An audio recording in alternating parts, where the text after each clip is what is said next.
Say hello to what is probably the biggest toy in my collection. And I have two of them. This thing is huge. This is the big Legacy Collection AT-AT Walker that Hasbro released to commemorate the 30th anniversary of The Empire Strikes Back in 2010. This thing is remarkable. I love this toy to death. It is huge. I absolutely love it, and even though this video will be awkward and weird to film and review, I really have to give a big shout out to Captain Bennington, a patron over at Patreon, for recommending this video for, his Patreon Clone Commander video request. Because even though this isn't going to be fun, and I've been thinking for about a week on how I'm going to film this video, I'm very happy that he requested this because this is a very nice trip back down memory lane for this toy. Because I haven't really given this toy a lot of attention since, I've got it years and years now. I've had it for ages. I haven't, played with it and opened it up and, pressed the buttons and done the features in ages. I mean, I look at it every time I see it. It's huge. How can you not? But it is something else, man. The fact that this toy was released on store shelves about 12 years ago is an achievement, and also a sad reminder of how we would never see something like this nowadays. I think this thing hovered a little over $100, I think, when it came out. Now Hasbro would look at this and say, yeah, that's $500. Know it for a fact. That's just Hasbro. Now, granted, Hasbro nowadays would cover it in tons of nice paint detail, but still, Hasbro vehicles are insanely expensive. This is the start of me finally reviewing some big vehicles. So I'll finally review the Turbo Tank, I'll review the Razor Crest, I'm going to start reviewing more vehicles, don't worry. This is the first. Let's start talking about it. Let's start talking about the figure. It comes with a figure. You get an AT-AT driver. It's a very nice figure because it's a recreation, or I shouldn't say recreation, it's a repaint of the original Saga Collection AT-AT driver. It just has it doesn't have as much detail in the mouth, but I've always really liked this figure. I've always thought the sculpt was spot on to the AT-AT driver. I just think it looks really nice. Now granted, yes, it's an older figure that has swivels at the elbows, but that's not really something that's ever bothered me too extremely. I still think this figure really serves its purpose as being a really nice driver for this vehicle. I really do like it. He's good. He probably came with an E11. I actually do have an E11 in the cockpit. It's sitting on the floor, so it probably was his. You know what an E11 looks like. Yeah, really nice figure, but he's not going to be the one I'll demonstrate features with today. The figure that will kind of be our test subject will be one of the newer Vintage Collection Stormtroopers, just because I like him a lot. So yeah, let's start by giving you an idea of the size. That is a 3 3/4 inch action figure right there. It's pretty big. It is pretty big. It's very tall as well. Unfortunately, I won't be able to show you too much of the feet. This will probably be one of the only chances I will. It's very large and very heavy. The legs, rest assured, they do move. They're on very strong clicks. You can pose the legs. I cannot for this video. I'm sorry. But you can pose it very well. The clicks are very strong. Trust me. To give you guys another idea of the size of this, I want to say this is about the size, if not slightly larger, than that new Ultimate Collector Lego AT-AT that's come out. So yeah, it's huge. It is, I think still a little larger than the huge $800 Lego one. It's huge. I love this thing. And like I said, I do have two of it, because I stumbled across one that was near complete at the thrift store for around $60, and I could not say no. So, yeah, it's a big vehicle. Let's start talking about some of the features. Let's start at the head, because I love the head on this thing. So, it's very big. Let's see if I can just back up a little bit. I've always loved the look of the AT-AT head. It's just always looked like a really menacing, intimidating vehicle. It does have the cannons. Of course, you can blast them, and this does make sounds, and the sounds do go on their own for a little bit. Like now you can hear a speeder bike. You can see that it has a really nice red lens on the inside. Almost looks like a helmet. It's so cool. You can turn these. You can obviously shoot the button and fire the missile. But one of the coolest features of the head is that you can open it up. and you get a very spacious interior. For being 3 3/4 inch scale, I'm shocked at how spacious this is. So let's just take the camera off real quick. So as you can see, you can fit 2 drivers in the cockpit, as well as a couple figures behind the drivers, as well as a couple figures behind the operating computer. That is so cool. So you can actually have a couple drivers and veers standing behind. That's really nice. It also does have a lot of the accurate detail of like the little, it's almost like you could still go through the neck. It's almost like a door through the neck. I love this clear screen here. You can see it's got some pretty cool detail on it. And that is a button right there you can press to get some sound effects. Rebel base located. The rebels are alerted to our presence.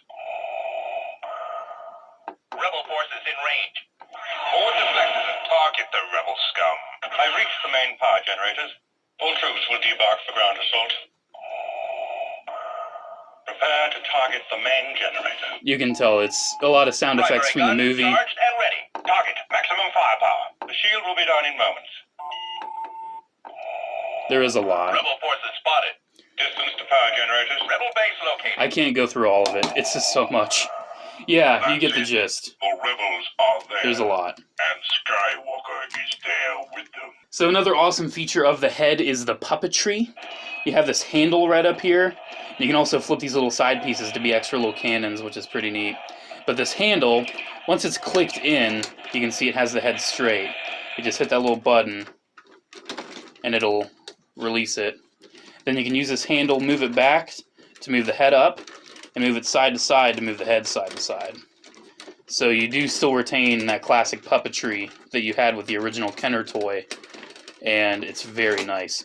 The neck is made of rubber this time. It has like hinges on the inside and it's a rubber overlay. I do worry about the longevity of that, but so far, I mean, this thing's 12 years old and this rubber's held up just fine. One thing, when you do move it and set it down, the neck will often dislodge on its own.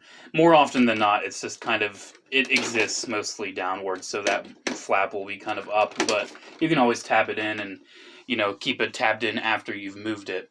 So, it does have an interior, and it's pretty spacious.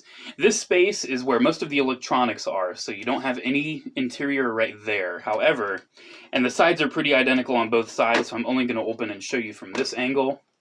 You can open it from both sides. You can see the other side's actually already partially opened. You can open it from both sides. Hello 500 First, how are you doing? And you get this really cool double layered interior. So there's a lot of cool fun play features with this. For starters, this panel down here is still a usable panel. You still have peg holes, so you can still have troopers standing there. However, you do have little simulated ladders so they can climb up. You can have troopers just standing at the ready right here.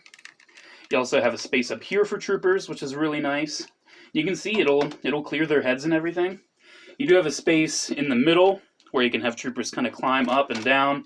There is kind of a crevice there. I mean, you'll see why. There is a lot of cool additional feature with this. There is, again, a button in the back. It's kind of hard to see. Let me see if I can get a little bit of light in there. There is a canopy, little control console there, and there is another button, which, again, gives you more sound effects. Blizzard Squadron, objective completed. Red lights. You can see there's red lights, so it actually gives you, you know, red warning lights, and it's funny how it just says red lights. Launch speeder bike recon patrol. And yeah, so there is a speeder bike also included. Rebel snow speeder squadron approaching on your flank. Red lights. All right, men, load your weapons. Troops standing by for deployment. Ground troops deployed, sir. Blizzard Squadron, objective completed. So yeah, that's most of the lines there. It's really cool how there's even more sound effects on the inside. But there's even more play features on the inside, because each side has this arm with this kind of drop thing right here. So let's just tab a figure on. And of course, the modern figures, the peg holes aren't exactly the same as the old figures, so you'll have to forgive me on that. But hypothetically, you would tab a figure on, have them holding on to the handle of this, and you can winch them down just by pulling it down. You can see that disc right there moves. So you can actually get figures onto the ground with these. This is how troopers load up into the AT-AT and how they go down. And also I will address AT-AT, AT-AT, both ways are correct. Seriously, they say it both ways in the media. There is no right way. Let's end that argument. There is no reason. Anyways, let's wind this up. It's really cool. You can wind it just by turning that. And like I said, both sides have this arm, so you can have 2 troopers deploying, or actually 4 troopers deploying at the same time, since there's 2 halves of it. So that's really cool. And there is a middle, let's just keep that out. There is a middle little clip right here that you can hear has a very long pull to it. And you hit this white button up here, and it'll go in. I don't know if you picked up or not, but there is a hole on the bottom of the belly that you can open up. Let's see if I can kind of get this going. There's a hole at the bottom of the belly. You can open that up. And obviously, there's a certain Mr. Luke Skywalker that went up into the belly of the AT-AT and kind of did something not so nice, but, you know, he had to do it. So, yeah, you can see that we'll winch up.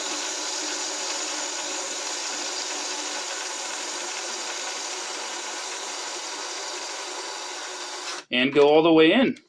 Close up the little hole, throw your little thermal detonator in there, and you will kill hundreds. Good job, Luke. Amazing. So that's pretty much the end of the middle section of it. A lot of fun play features. It's so fun. And that pretty much just leaves us with the butt of the thing. So the butt also has some really fun features. Here, I can actually give you an idea of how big the clicks are, because I gotta adjust that leg. So what's going on with the butt of the AT-AT? So each side has this little window door, so you can actually have troopers looking on the outside. I'll show you that later. But, move this down. Nice little button here. Oh, that's just so cool. You can hit it again for different sounds.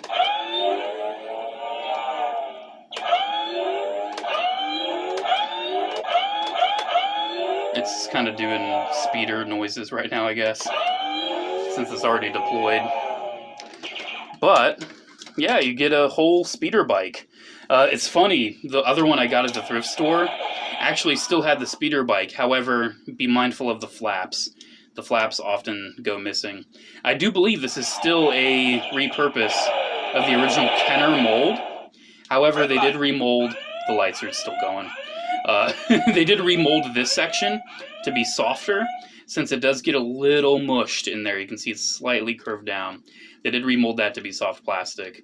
But, I mean, obviously, you can put a trooper on there, have them going. Pretty cool. So, let me show you that canopy since we got this empty. And there are peg holes, so you can still have troopers, like, standing along the side of the speeder. Let's show how that looks. So, yeah, it's pretty neat.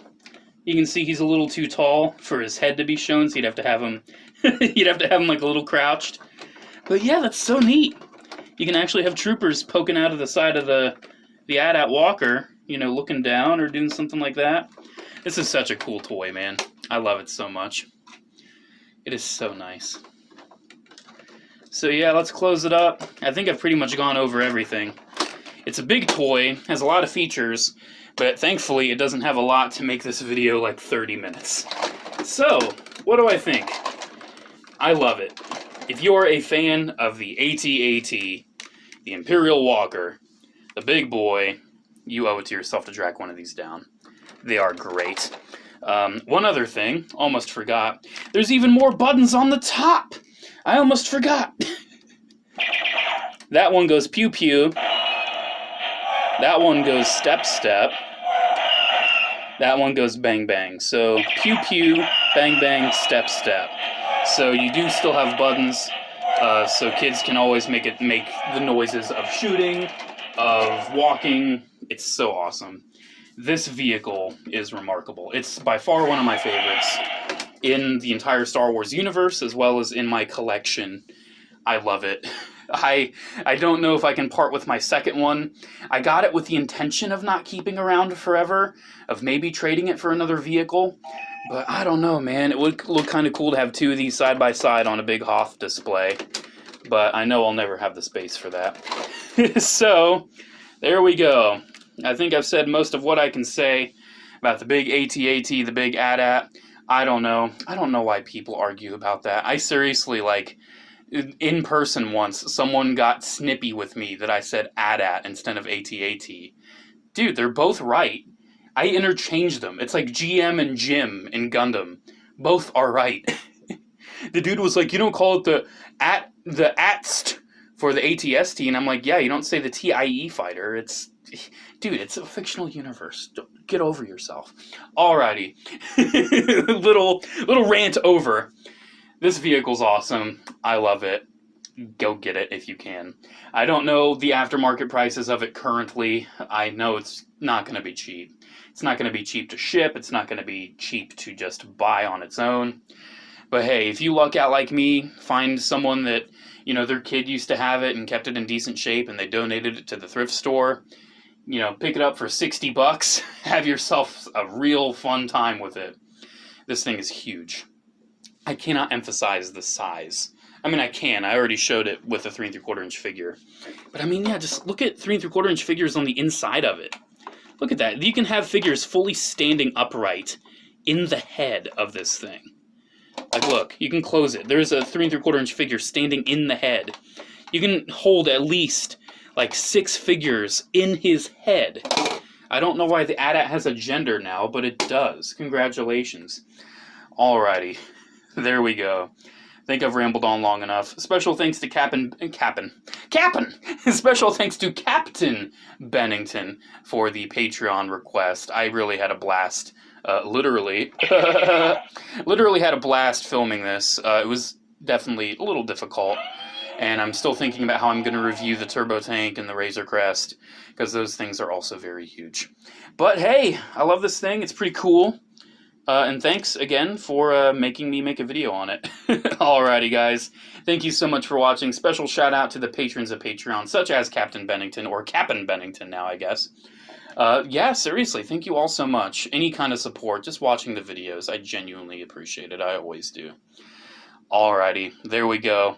I can put this one in the books. It's done. Phew.